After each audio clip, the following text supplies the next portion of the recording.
So etong mga idol, official na ang bakbakan sa pagitan ni former WBC Featherweight World Champion Mark Magnifico Magsayo kontra sa peerless Ireland fighter na si Fergal McRory na ngayong April 5 sa Las Vegas under of Supa Boxing 5 na bilang co-main event. Na ang tagpong ito ay sa 10-round lightweight bout, so bitbit ni Fergal ang kartada sa 17 wins, 1 loss at 9 KOs na isang talo nito ay nakuha kay Lemon Roach Jr. na ilang linggo na lang din itong mga idol at muling masusukat na si Magsayo. So patungkol naman mga idol sa nalalapit na bakbakan sa pagitan ni Unified Minimum Weight Champion Oscar Culaso ng Puerto Rico kontra sa American fighter na si Jesus Haro na ngayong March 15 sa Amerika ay nagkaharap na ito sa final press conference kung saan tila gigil dito si Haro na masungkit ang titulo na hawak ni Culaso, na ayon na rin sa ilang pahayag nito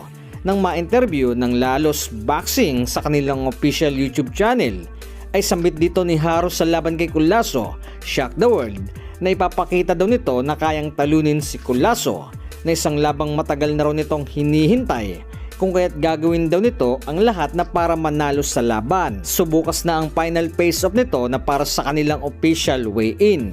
Nasa tagpo naman sa pagitan ni former 4 Division World Champion Nonito Donaire Jr. ay ngayong March 15 na rin ito sa Japan. Nakakaharapin ang bagitong Japanese fighter na si Rico Masuda, na sa nangyaring press con kanina lamang ay nag-alas samurai si Donaire Jr. at nagpakita pa ng kanyang abs. So patungkol na rin sa nalalapit na bakbakang ito sa pagitan ni former 3 Division World Champion Janrel Casimero kontra kay former 2 Division World Champion Luis Neri na ngayong April 18 sa Bishkek, Kyrgyzstan ay muli na namang bumanat ang dating kaibigan nito na si Jack Tepora, na ayon sa ilang pahayag na ang katawan daw ni Casimero ay nasa 135 or 137 pounds, na wag daw nito lokohin ang lahat ng mga fans ni Cuadro Alas na almost 10 years silang nagkasama, kung kaya't alam daw nito ang karakas ni Casimero na tamad mag-ensayo na lalo na sa jogging. So binago daw ito ng pera at ang kanilang sumpaan ay binago umano dahil sa pera. So na good luck pa rin ito mga idol kay Casimero sa paparating na laban nito,